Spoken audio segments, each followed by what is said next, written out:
사람들이 굉장히 쉽게 얘기하는 게 있어요. 그렇게 얘기하는 것 중에 하나가, 그냥 성경대로 합시다.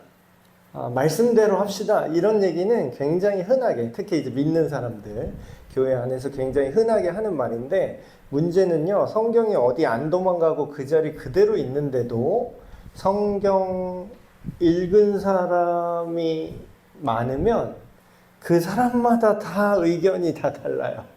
사람마다 다 해석이 달라져요. 그래서 말씀대로 합시다 그랬는데 서로 반대로 하면서 자기가 말씀대로 하고 있다고 서로 이제 싸우는 경우들, 그런 걸 많이 보게 됩니다. 그래서 성경만 읽으면은 그런 이제 올바른 해석이 안 될 수가 있기 때문에 성경 말씀이 너무나 그 자체로 중요하고 성경이 제일 중요한 건 맞지만 그 성경을 어떻게 이해할 것인가, 어떻게 해석을 할 것인가라는 거는 그 볼 수 있는 그 툴이 반드시 필요하거든요. 그래서 저희가 요번에 성경 본문으로 진행하되 거기서 기본적인 그 틀로 같이 진행하는 이제 관점이 있어요. 그 관점을 이건 책이 너무 두꺼워서 뭐 여러분 보러 여러분이 신학생이라면 다 사서 읽고 여기 하겠지만 그렇진 않고요. 제가 이 책을 읽고 박영선 목사님이 쓰신 다시 보는 사도행전입니다. 근데 사도행전을 젊은 시절에 한번 쭉 강해를 하셨는데 나중에 시간이 지나서 본인께서 다시 보고 다시 이해한 어떻게 보면 이제 최신판이라고 할 수 있겠죠. 그 박영선 목사님이 다시 읽어보는 그 사도행전 책이 있어요. 이 책인데 이거를 주교재라기보다는 이거를 제가 읽고 이 안에 있는 관점을 약간 길잡이로 삼아서, 물론 이제 우리 에베네스 교회에서 하는 이 성경 공부 시간이 다 그렇지만 이 관점을 가지고 가지만 이 얘기를 그대로 앵무새처럼 하진 않습니다. 또 그래서 저의 어떤 해석과 그런 경험, 네, 여러 가지 다른 이 책이 아닌 다른 사도행전에 대한 여러 가지 해석들, 그런 거 필요하다면 그런 것들을 이제 다 나누면서 알려드릴 예정이니까요. 그래서 여러분이 그냥 성경 같이 한 줄 읽고 생각하고 이렇게 따라오시면 될 것 같습니다. 그래서 혹여라도 이 내용 강의 교환은 이제 영상으로 보시는 분들이 이 교환이 없으니까 혹여라도 제가 다른 어떤 강사분의 어떤 통찰을 표절했다 이런 얘기를 또 하실 수도 있는데, 요즘 세상이 하도 험해갖고 제가 어차피 똑같이 얘기할 수도 없지만 제가 미리 시작부터 박영선 목사님의 사도행전 관점을 함께 믹스해서 이걸 도움을 받아서 진행을 하고 있다고 제가 밝히고 시작을 합니다. 뒤에 한 장짜리 교환 다 받으시죠? 쭉 한번 이제 성경 말씀 읽고, 오랜만에 하니까 되게 신선하네요. 자, 사도행전 1장 1절부터 쭉 이제 시작을 합니다. 데오빌로요. 사람 이름이죠. 데오빌로.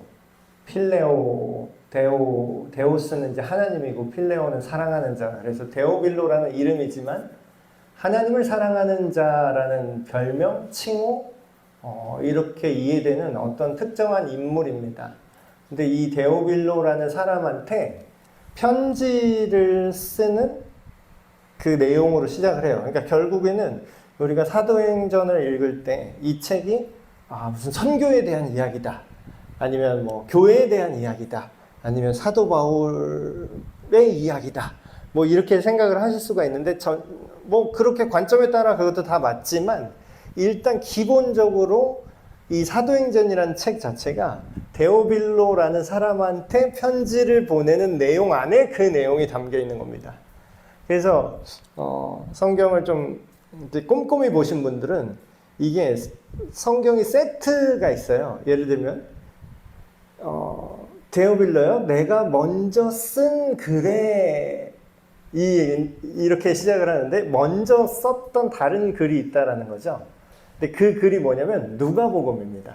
그럼 사도행전의 저자는 누가라는 걸 알 수 있죠. 누가. 그 의사 누가죠. 누가복음을 썼던 기록했던 누가가 누가복음을 쭉 읽으시고 그 다음에 무슨 책을 붙여서 읽으면 그럼 좋을까요? 사도행전 붙여서 읽으면 되죠. 그러니까 누가복음과 사도행전은 한 세트예요. 어떤 면에서. 물론 복음 하나는 복음서고 하나는 그런 교회의 이야기라고 볼 수도 있겠지만 이 두 가지는 같은 사람이 같은 사람한테 설명하기 위해서 편지로 써서 보내는 글입니다. 그래서 데오빌로요, 내가 먼저 쓴 글에는 무릇 예수께서 행하시며 가르치기를 시작하신부터, 이 얘기는 누가복음을 얘기하는 겁니다. 그가 택하신 오타네요. 그가 택하신 사도들에게 성령으로 명하시고 승천하신 날까지의 일을 기록하였느냐, 이렇게 쭉 나오는데 이 교환을 보시면 사도행전이라는 거는 결국 누가복음에 기록된 예수님이 누구신가, 그리고 예수님이 알려주신 직접 또 보여주신 십자가 복음과 부활, 그것들을 우리가 듣고 그 다음에 어떤 일이 생겼는지를 기록한 책이 사도행전이라고 할 수 있습니다. 그래서 사도행전 책은 어떻게 보면 교회가 예수님을 복음을 들어야 예수님에 대해서 믿을 수 있잖아요. 복음을 전한 내용이 이제 복음의 구체적인 내용과 그걸 전하는 내용이 누가복음이라면 그거를 듣고 믿고 생겨난 게 뭐죠? 예수님이 교회를 세울 거다라고 교회가 시작돼요. 복음을 듣고 예수님을 믿는 사람들을 통해서 교회가 시작되는데, 사도행전이라는 거는 그럼 뭐냐? 처음에 교회가 어떻게 생겼는지를 기록하고 있습니다. 그 사건들. 그리고 그 사도행전을 우리가 이제 볼 때 그게 오늘날에 어떠한 가치를 갖냐면요. 지금 우리 그리고 앞으로의 미래의 교회가 어떻게 살아야 되는지, 어떻게 나아가야 될까? 우리 에베네셀 교회는 어떤 방향성을 가지고 나가야 될까? 아니면 미래 교회는 어떤 방향으로 우리가 가야 처음 예수님이 얘기했던 그 교회다운 교회, 진정한 교회로 우리가 존재할 수 있는가? 이거를 사도행전을 읽어보시면 알 수 있겠죠. 그래서 저는 성경을 너무 이렇게 막 신주단지처럼 이렇게 막 영적인 책 막 이러면서 이슬람 교인들이 코란 생각하듯이, 그 사람들은 그 자기네 코란 그 경전을 이게 바닥이나 테이블 위에 놓지도 않는데요. 이렇게 머리 위에 이렇게 들고 있는데요. 그리고 제일 깨끗하고 제일 높은 곳에 올려놓는다고 합니다. 그러니까 약간 신주단지 같은 개념이죠. 물론은 말로는 그 신의 말씀을 우리가 가장 높은 곳에 둬야 된다, 가장 존경해야 된다, 이렇게 위에다가 이렇게 어떤 보이는 퍼포먼스, 그런 걸 보여주는 거지만, 저는 성경을 물론 우리가 하나님 말씀 존중하고 존경해야 되지만 그렇게 신주단지 모시듯이 이렇게 성경을 이렇게 올려놓는다고 우리가 정말로 하나님의 말씀을 존경하는 걸까요? 그러니까 진짜로 하나님의 말씀을 존경한다라는 건, 존중한다라는 건 이 내용에서 써있는 내용을 통해서 하나님이 우리한테 원하셨던 게 무엇인지를 읽고 이해하고 그게 우리의 삶과 생각과 마음을 움직이는 것이, 그게 진정으로 하나님의 말씀을 대하는 방식이죠. 그래서 우리가 성경 이런 식으로 영적인 책 이러지 말고요.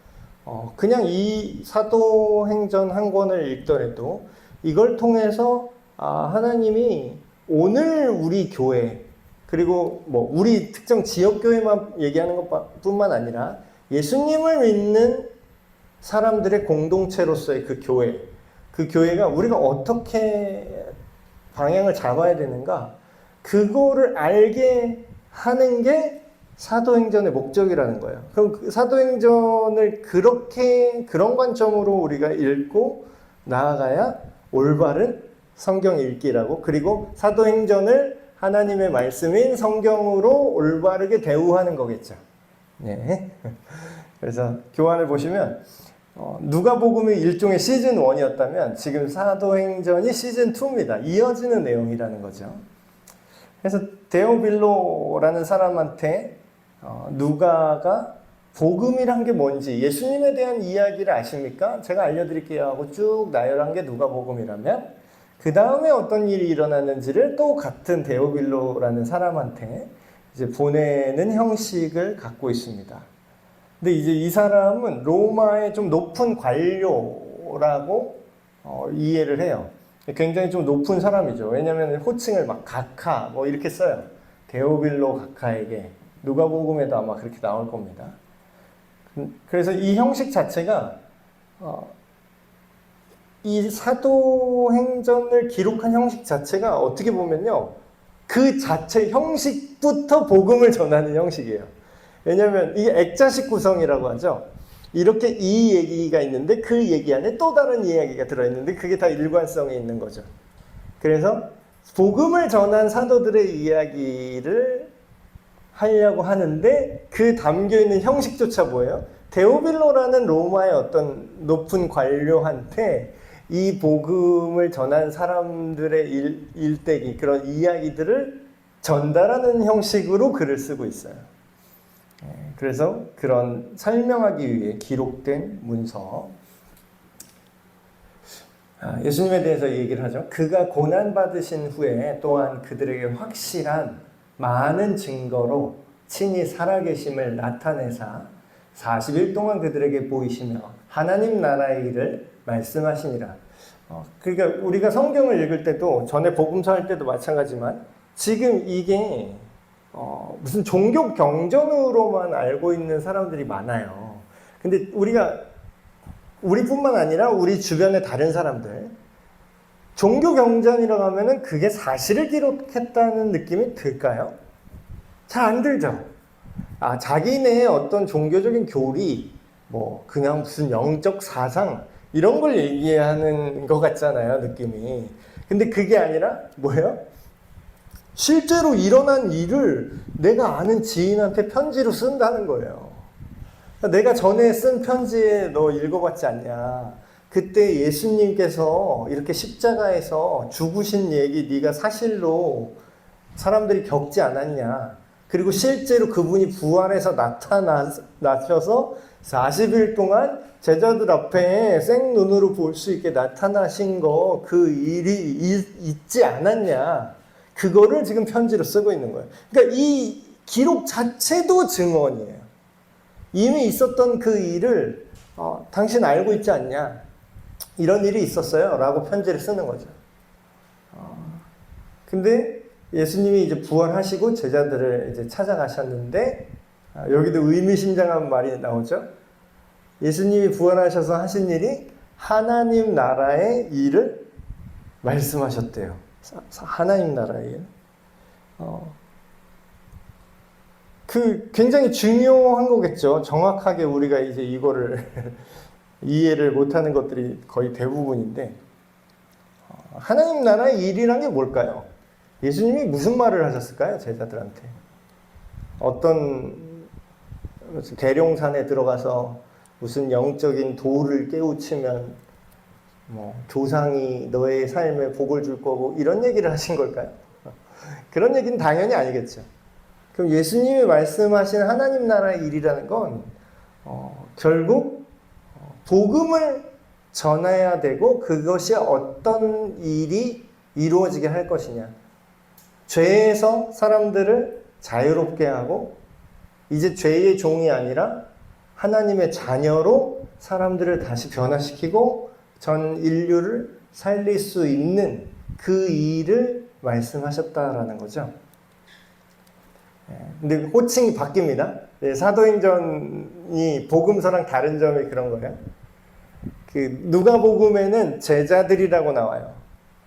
누가복음에는 그냥 제자들이라고 하는데 지금 사도행전은 뭐라고 나오죠? 사도와 함께 모이자. 이게 호칭이 바뀌었어요.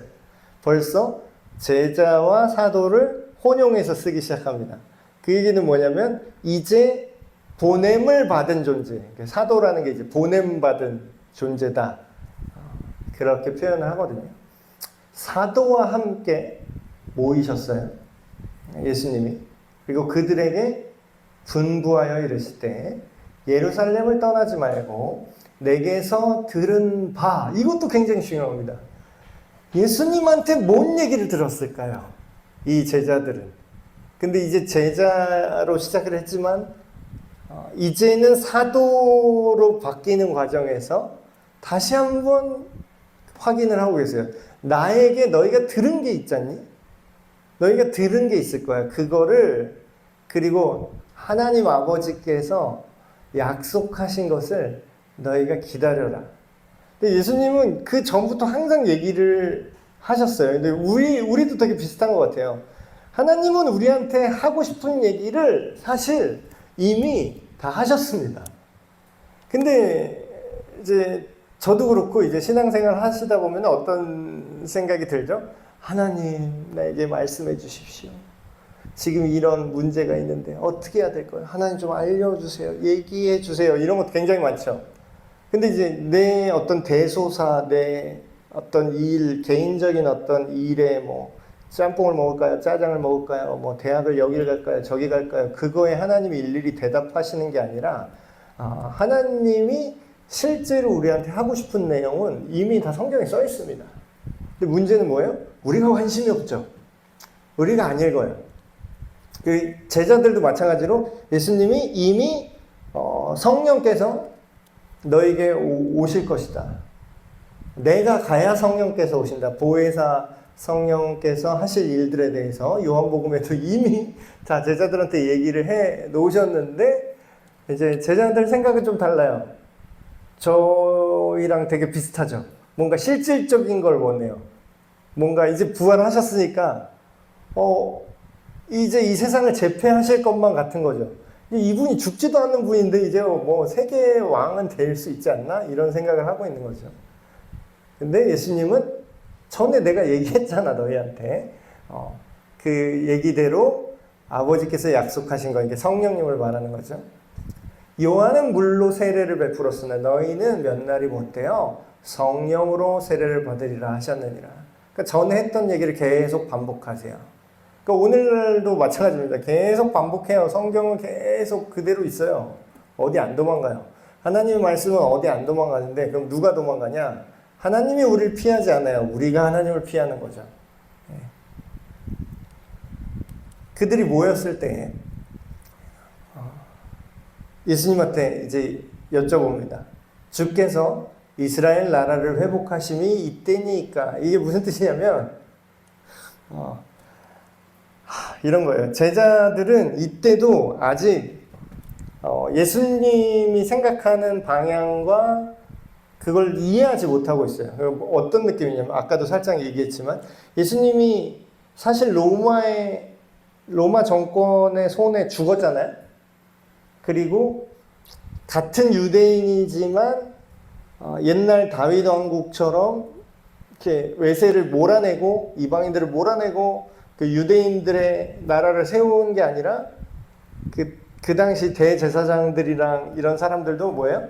권력자들도 유대 종교 권력자들도 로마랑 같이 한편이 됐잖아요. 그러니까 제자들 생각은 옛날에 마카비 왕조라고 그게 있었습니다. 그게 뭐냐면 외세를 힘으로 칼과 싸움으로 싸워서 군사력으로 몰아내서 이긴 왕조예요. 유대인들의 왕조가 있었어요. 마카비 왕조라고. 그때처럼 생각하는 거예요. 그럼 지금 제자들이 예수님한테 물어보는 이스라엘 나라를 회복하심이 지금입니까? 라는 거는 무슨 뜻이냐면요. 옛날에 마카비 왕조나 다윗 왕국 때처럼 이제 예수님이 부활하셨으니 저 로마 총독과 로마 황제와 그리고 저 이상한 유대 타락한 사실상 우상숭배자 뭐라고 얘기했죠? 대제사장들이 예수님 십자가에 못 박으라고 할 때 뭐라고 얘기했어요? 우리에게 왕은 가이사밖에 없다고 하죠. 걔는 제자들이 볼 때 대제사장은 우상숭배자예요. 왜냐하면 이스라엘의 왕이 누구죠? 여호와 하나님만 이스라엘 왕이시다라고 얘기하고 사사기에서도 계속 뭐라고 얘기해요? 구약에 뭐라고 얘기하죠? 그 땅에 왕이 없으므로. 그 땅에 왕이 없다는 건 진짜 인간 왕정 시대가 안 됐다라는 뜻이 아니라 하나님의 왕이시라고 계속 얘기를 했는데 다른 왕을 요구했다라는 뜻입니다. 그런 거랑 똑같은 거죠. 그렇게 해줄 거예요? 라고 예수님이 힘과 권력으로 이 지상 국가를 그럼 다시 회복할 겁니까? 요걸 물어보는 거죠. 그때가 언제죠? 이걸 물어본 거예요. 근데 이제 오늘날 우리랑도 되게 비슷해요. 제자들의 생각이. 우리는 다른 버전으로 예수님한테 이제 기도하죠. 교회 와서 뭐라고 기도해요? 하나님, 언제쯤 내 인생이 피겠습니까? 언제쯤 내 이 문제 해결되겠습니까? 그쵸? 아니, 그게 나쁜 건 아니에요. 그게 나쁜 건 아닌데, 예수님이 진짜로 우리 문제를 해결해 주려는 방법이 정해져 있어요. 그리고 그 관점도 정해져 있다니까요. 그거를 미리 알려줬어요. 제자들한테. 우리한테는 뭐예요? 성경에 이미 써놨어요. 되게 비슷하죠. 근데 제자들은 자기 생각 따로 있고, 오늘날 우리도 뭐예요? 내 인생에 내가 행복해지는, 내가 생각하는 내 삶의 구원이 언제 일어날까요? 지금입니까? 이렇게 물어보는 거예요. 예수님 지금 이제 하실 수 있겠죠? 근데 예수님의 대답이 실망스러우면서도 너무 멋진 대답을 하시죠. 이 제자들은 언제가 자기들이 원하는 좋은 날이 언제겠습니까? 이런 취지로 이제 언제에 대한 질문을 했는데 예수님은 어떻게를 대답하십니다. 이르시되 때와 시기는 아버지께서 자기의 권한에 두셨으니 너희가 알 바 아니요. 이게 굉장히 우리가 하나님에 대해서 굉장히 그냥 인자하고 친절하고 그러니까 우리가 막 뗐어도 그냥 그렇구나 이런 이미지를 갖고 있어요. 근데 이제 실제로 예수님과 하나님은 굉장히 단호하십니다.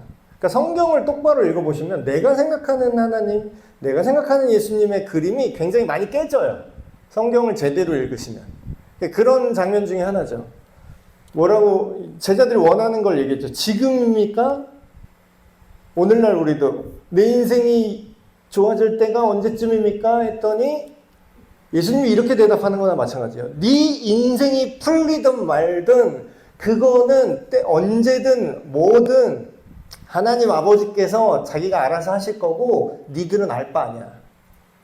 굉장히 차갑게 느껴지지 않나요? 그러니까 이게 예수님이 그냥 차갑게 우리를 거절해서 우리를 미워해서 이렇게 차갑게 얘기하는 게 아니라 실제로 그게 의미가 없다라는 거예요. 그러니까 저는 옛날에 하나님이 우리를 사랑하셔서 우리에게 복을 주시기 원한다라는 그 성경의 표현을요. 내가 원하는 대로 뭔가 잘 풀리게 하기를 원하시는가 하나님도. 근데 내가 뭔가 죄가 있어서 그것 때문에 이제 하나님이 내 인생이 뭔가 객관적으로 잘 풀리지 않게 좀 이렇게 막고 계시는 건가? 그런 생각을 했던 적이 있습니다. 근데요, 성경을 잘 읽고 하나님에 대해서 점점 더 이해하게 되면서 깨달은 건 뭐냐면 하나님은요, 우리가 부자가 되는데 완전히 관심이 없어요. 진짜로. 그리고 더더욱 또 놀라운 건요, 하나님은 우리가 가난해지는 것도 그렇게 큰 관심이 없어요. 자, 이게 굉장히 충격이죠. 이게 우리가 샤머니즘과 기복주의 위에 기독교를 덧입혀서 이런 관점이 이해가 안 되는 거거든요. 근데 성경을 자세히 읽으면요, 하나님은요, 우리가 원하는 우리가 생각하는 성공의 그림, 우리가 생각하는 행복이 이루어지고 안 이루어지고는 관심이 없어요. 그러니까 알 바 아니래잖아요. 근데 진짜로 하나님이 생각할 때 우리 자신이 존재가 완성되고 우리도 모르는 우리가 가장 행복할 수 있는 그 방법에 관심이 제일 많으세요. 알 바 아니라고 얘기했는데 그럼 뭘 얘기하시나요? 오직 성령이 너희에게 임하시면. 이것도 너무 선교적으로만 우리가 읽어왔던 구절 중에 하나입니다. 물론 이제 이게 온 열방에 복음을 전하라는 선교적 명령이긴 해요. 근데 이 시간에는 우리가 좀 더 우리 자신에게 이 말씀을 좀 집중했으면 좋겠습니다. 오직 성령이 너희에게 임하시면, 예수님을 믿고 따르는 저와 여러분에게 성령님이 오신 거예요. 그러니까 이 시대는 아직 이제 예수님을 믿는 것과 성령이 오시는 게 시간차가 있던 때라서 이렇게 기록을 하지만, 오늘날 시대는 우리가 예수님을 믿는 것조차 성령님께서 하지 않으면 할 수가 없는 일이에요. 그러니까 우리가 예수님을 믿었다면 성령님이 오신 거죠. 우리 안에 이미. 오직 성령이 너에게 임하시면 어떤 일이 벌어지냐? 너희가 권능을 받는데요. 이 권능도 참 또 오해가 많지만, 이게 우리가 뭐 장풍 쏘고 뭐 기적 일으키는 권능만을 자꾸 생각을 해요.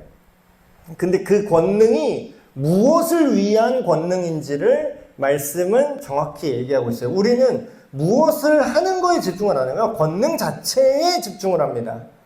그래서 신비주의자가 되고, 저기 이상한 사람들이 막 병 고쳤다 그러니까 막 들끓는 거예요, 사람들이. 그 사람들은 예수님이 아니어도 상관이 없어요.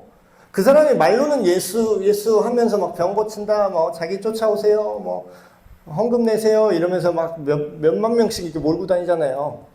유튜브도 막 진짜 조회수 막 몇십만 이렇게 되고. 근데 그 사람들은 권능에 관심이 있는 사람들이지 예수님에 관심이 있는 사람들이 아니에요.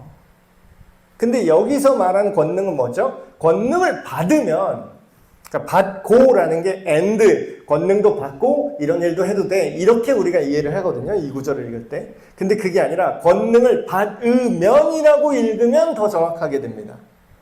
너희가 이렇게 권능을 받게 될 텐데, 성령이 오시면.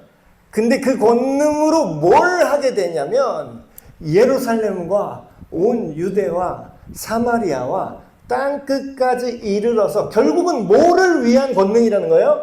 나의 증인이 되기 위한 권능을 줄게 라는 거예요.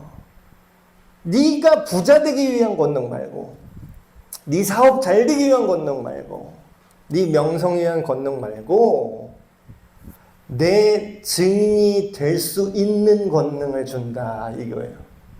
그러니까 여기 이 구절이 8절 이 한 절만 똑바로 해석해도요, 이상한 것들 다 떨어져 나가요. 기복주의 떨어져 나가고, 샤머니즘 떨어져 나가고, 이상한 신비주의 떨어져 나가고. 근데 그 이상한 게 이 구절을 자기 멋대로 해석하면 이제 그렇게 나오는 거죠. 파생되는 거죠. 이 말씀을 마치시고 그들이 보는데 올려져 가신대요. 승천 장면이 나오죠. 구름이 그를 가리어 보이지 않게 하더라. 이 말씀만 남기고 예수님은 지금 제자들을 남기고 하나님 아버지께로 올라가셨습니다. 그래서 우리가 매 예배 시간마다 이제 고백하는 거 있잖아요. 저리로 하나님 우편에, 하늘로 올라가셔서 하나님 우편에 앉아 계시다가 나중에 재림 때 다시 심판주로 오실 것이다. 이제 그 장면이죠. 올라가신 장면. 근데 이제 이게 박영선 목사님이 이제 이 이후의 구절을 정말 통찰력 있게 해석을 해주셨는데, 자 10절 이하부터 이런 내용이죠. 올라가셨어요. 예수님 올라가시는데 제자들이 그냥 그 자리에서 넋이 나가고 얼빠져가지고 그 계속 쳐다보고 있어요. 이 입도 아마 벌어졌을 것 같아요.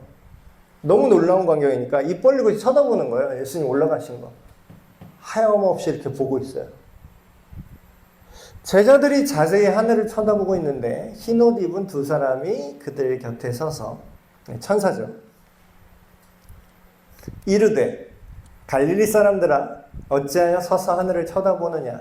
너희 가운데서 하늘로 올려주신 이 예수는 하늘로 가심을 본 그대로 오시리라 하였느니라.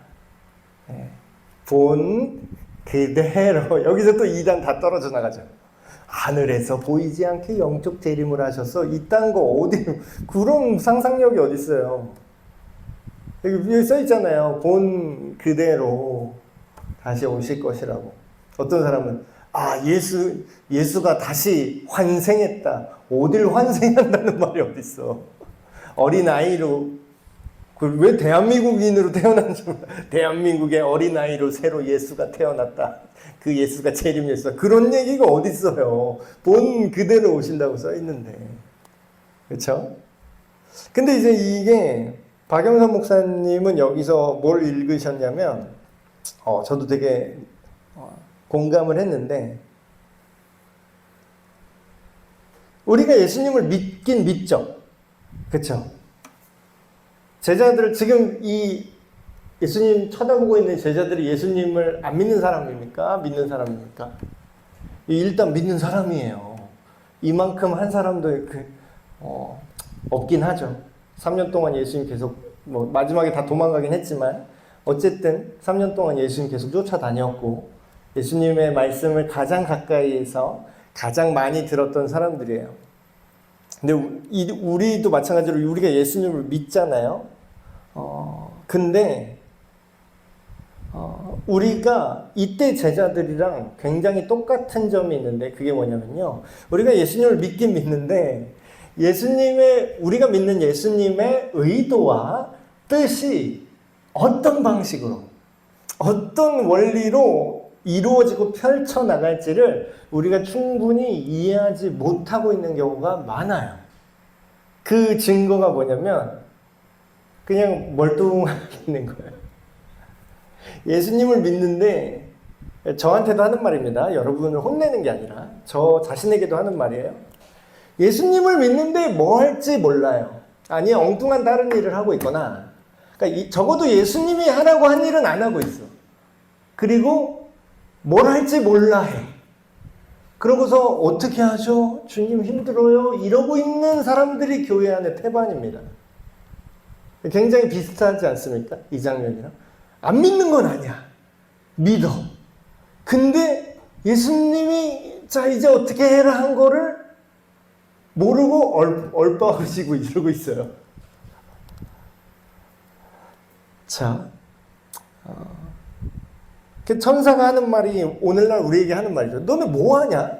예수님 지금 올라가셨잖아. 그럼 너희한테 하신 말이 있는데 다시 오신다고 그러지 않냐? 그럼 다시 오실 때까지 니네 뭐 할 거야? 이 얘기하는 거예요.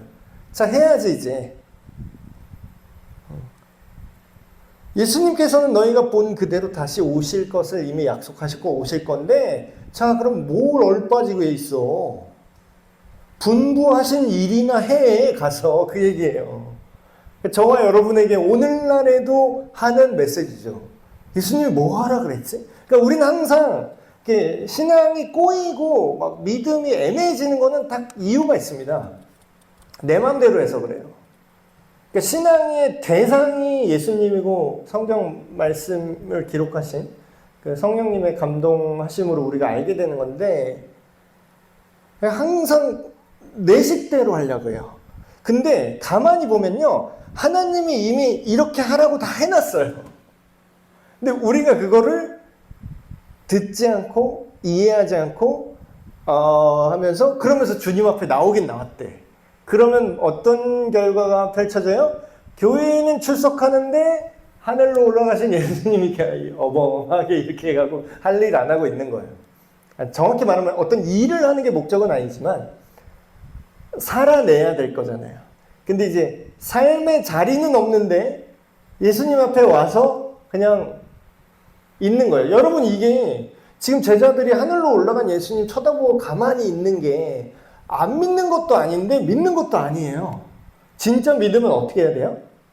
예수님이 하라는 그 다음 단계로 살아야 돼요. 그게 진짜 믿는 거죠. 근데 그러니까 우리 현대 신앙인의 힘없는 그리스도인, 그런 그리스도인이 갖는 특징은 뭐죠? 교회는 와. 예배한다고 해. 근데 예수님이 하라는 대로 살진 않아. 그러니까 이게 벌써 이때 교회와 오늘날의 우리와 같은 공통점으로 같은 문제점을 갖고 있는 거죠. 근데 이제 다음에 얘기가 이렇게 진행됩니다. 제자들이 이제 액션을 시작해요.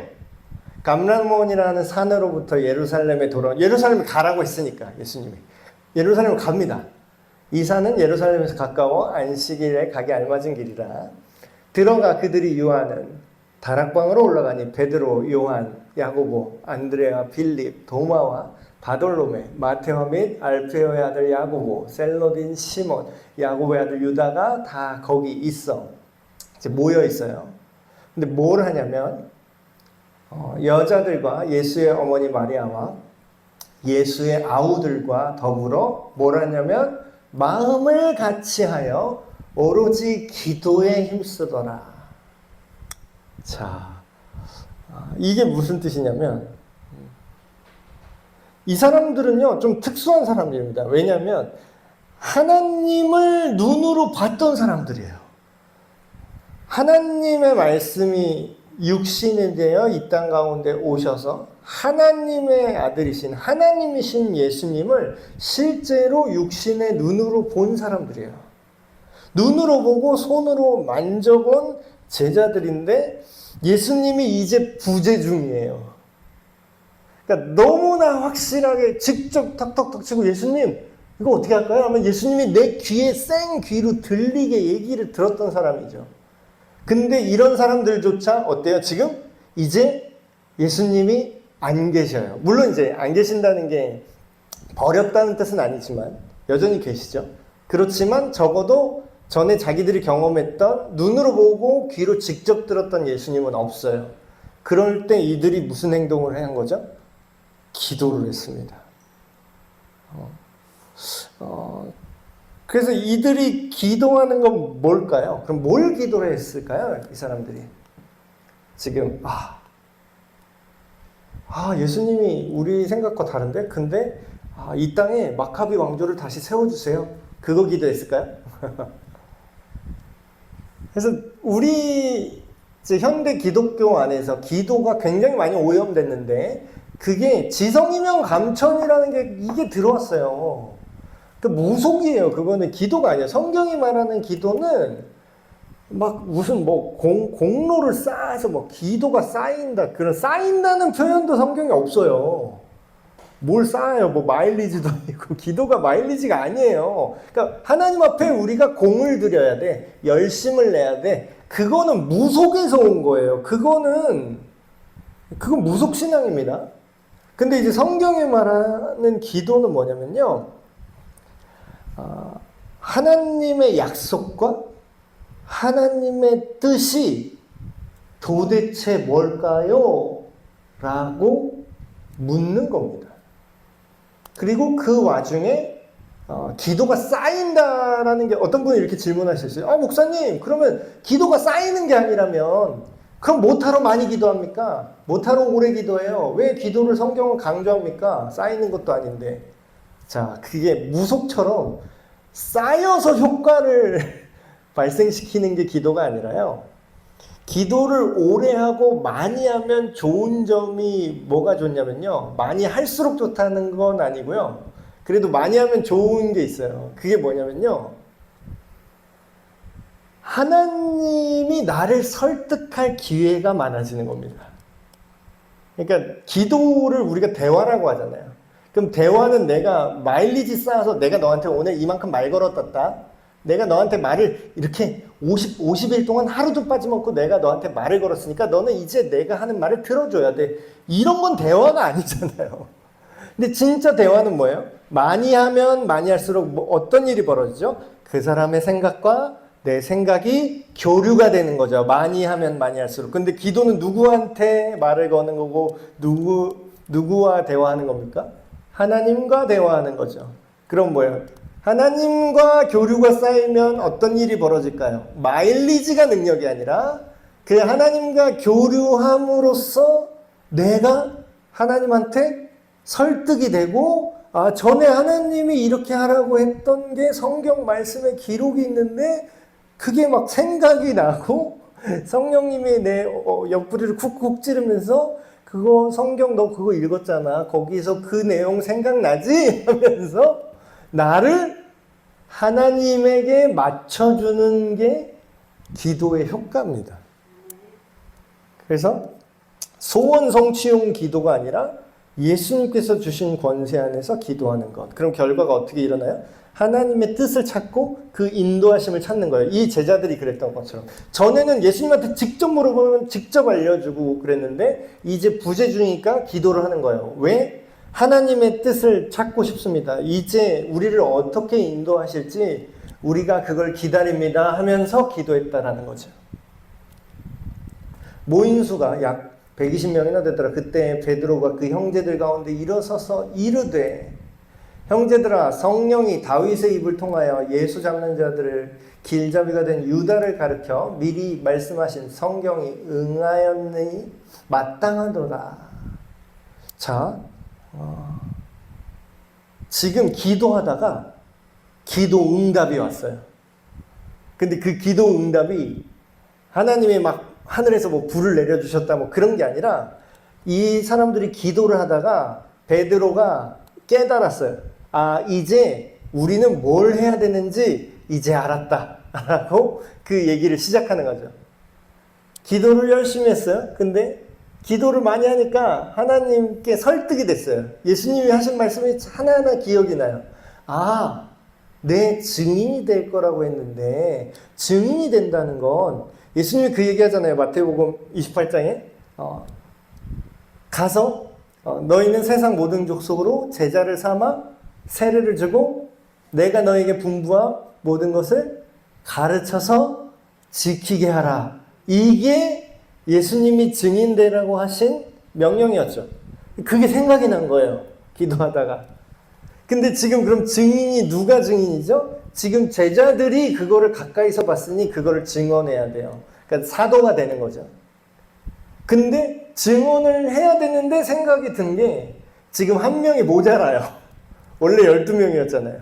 근데 가룟 유다가 지금 없어서 공석이 있다라는 게 이제 떠오른 거죠. 그럼 증언을 하려면 어떻게 해야 돼요?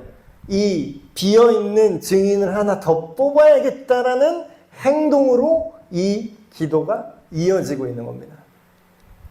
이 사람은 본래 우리 수 가운데 참여하여 이 직무의 한 부분을 맡았던 자라.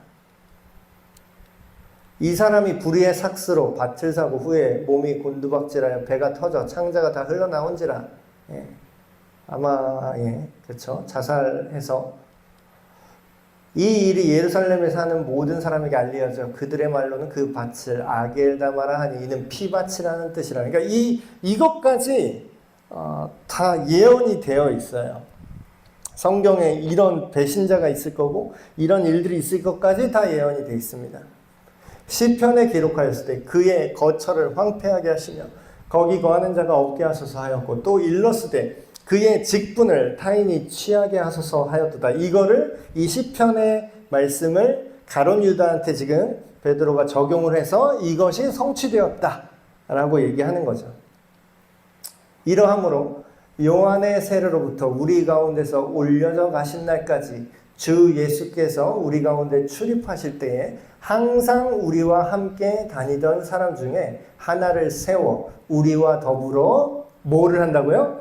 예수께서 부활하심을 증언할 사람을 뽑아야 된다. 그 얘기를 하는 거예요. 그런 사람이 되게 하여야 하니라. 자, 이런 얘기 하면은 우리가 그런 생각을 합니다.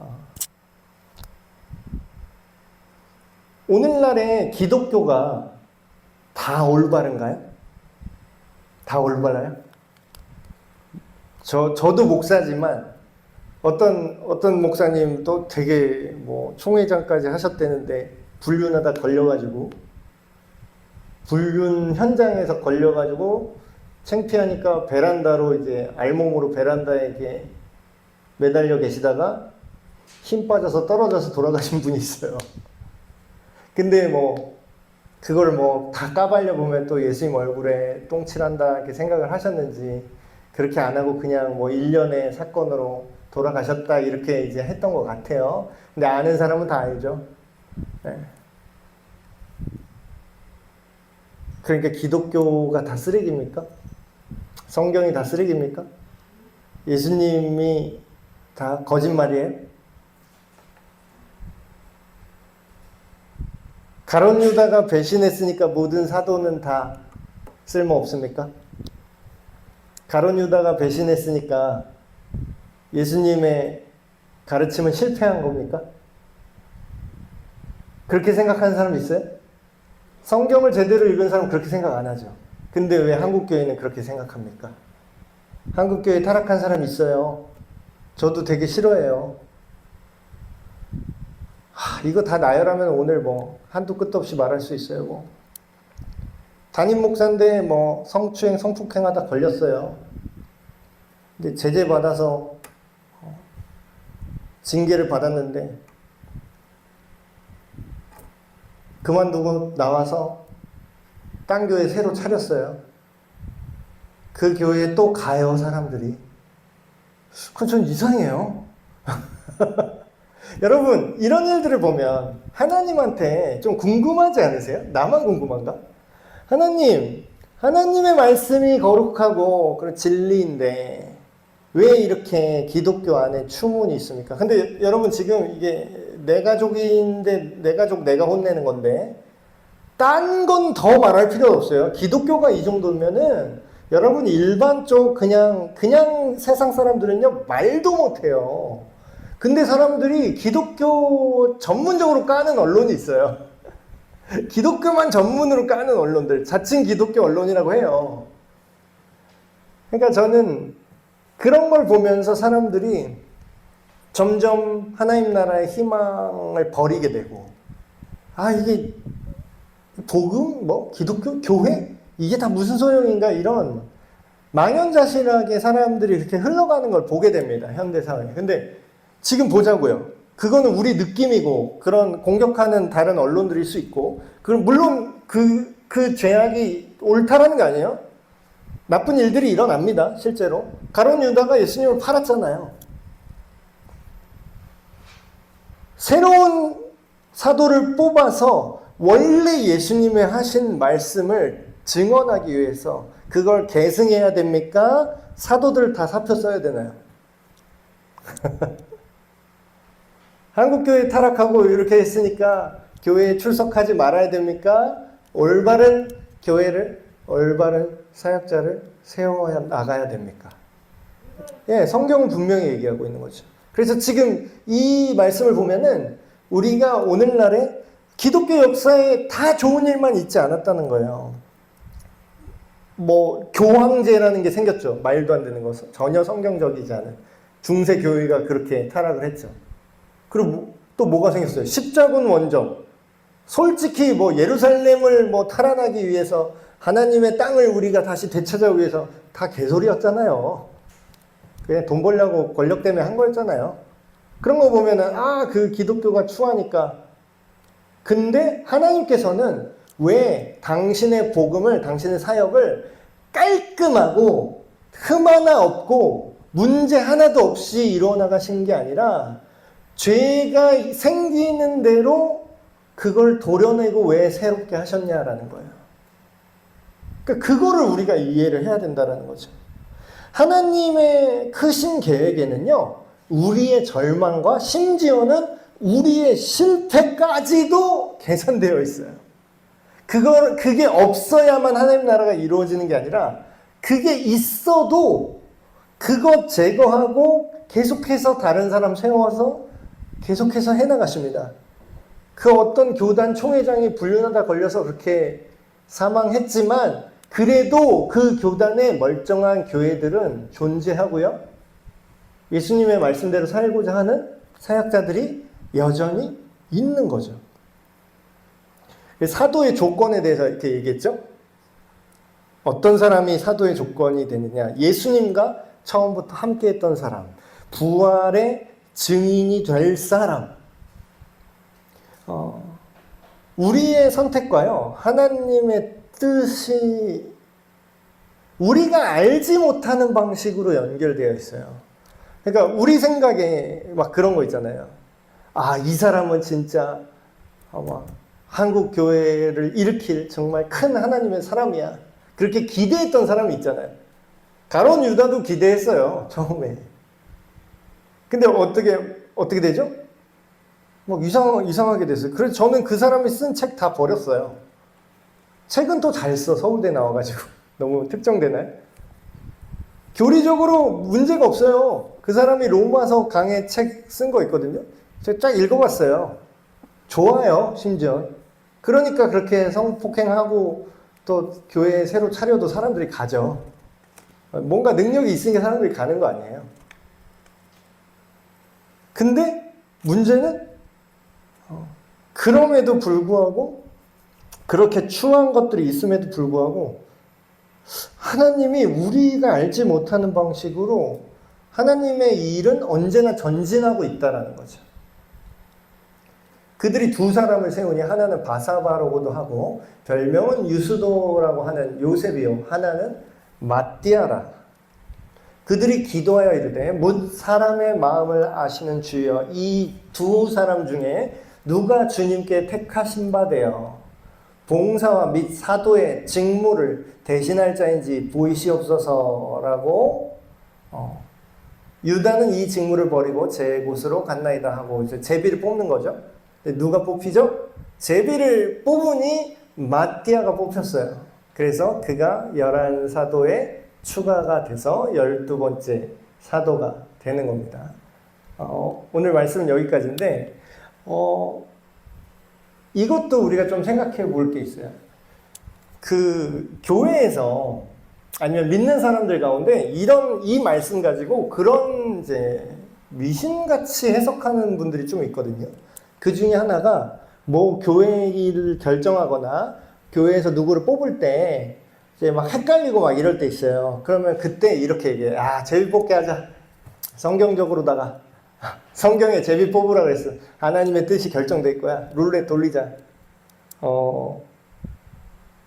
그래서 교회에 온 지 2달 된 초신자가 청년부 회장이 되는 걸 제가 그런 얘기 들었습니다.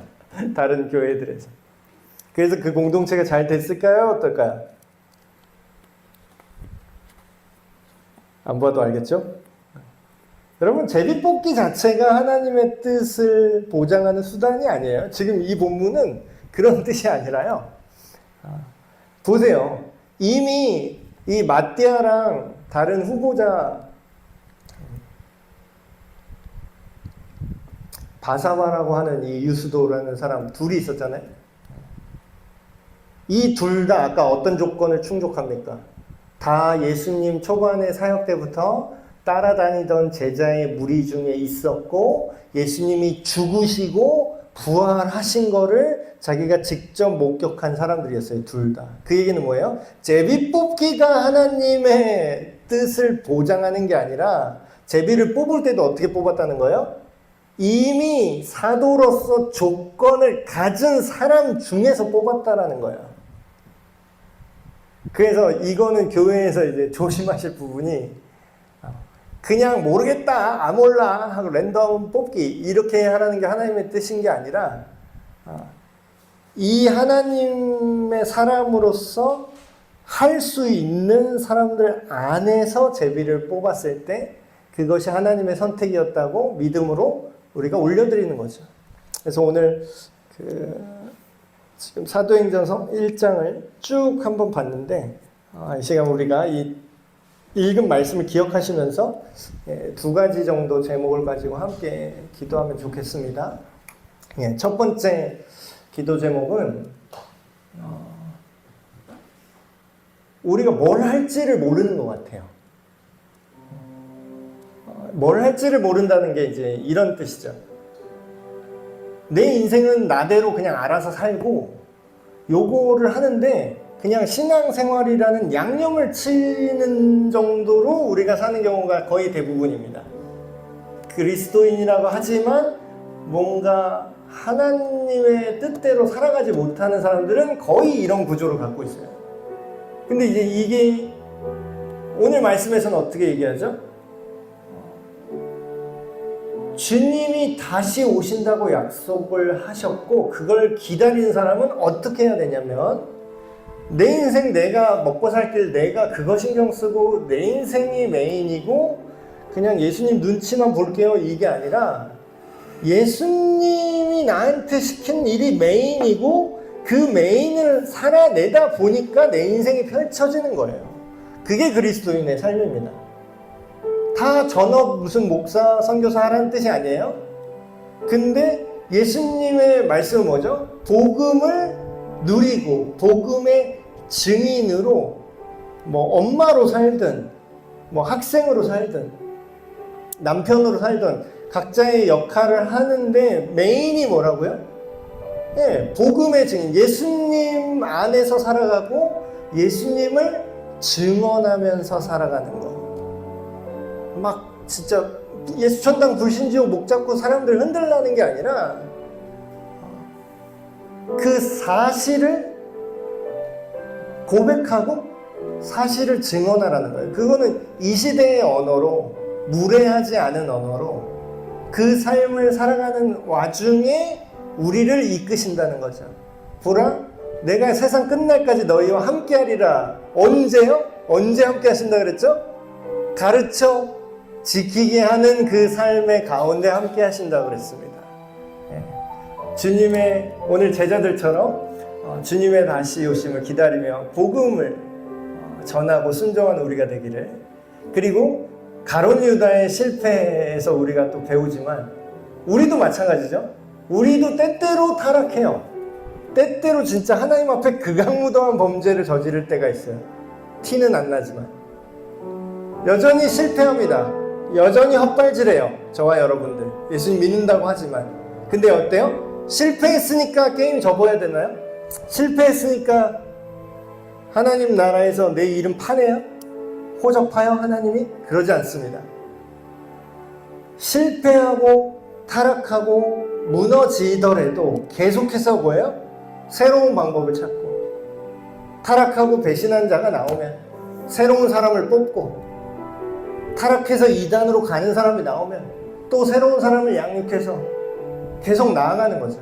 계속해서 예수님을 따라가는 이 삶을 살기를, 이 두 가지 기도 제목 함께 기도하시겠습니다.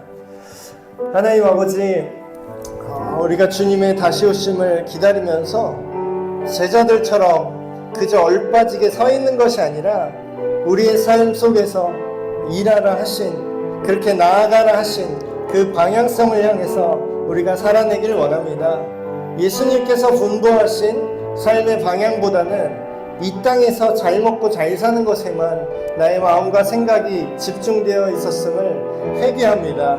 내가 주님께 설득당하게 하시고 그것보다 더 귀한 것, 복음의 증인되는 삶이 오히려 나의 삶을 가치 있게 하고 나의 삶을 거룩하게 하고 나의 삶을 행복하게 한다는 것을 주님께서 우리를 이끌어 주시옵소서.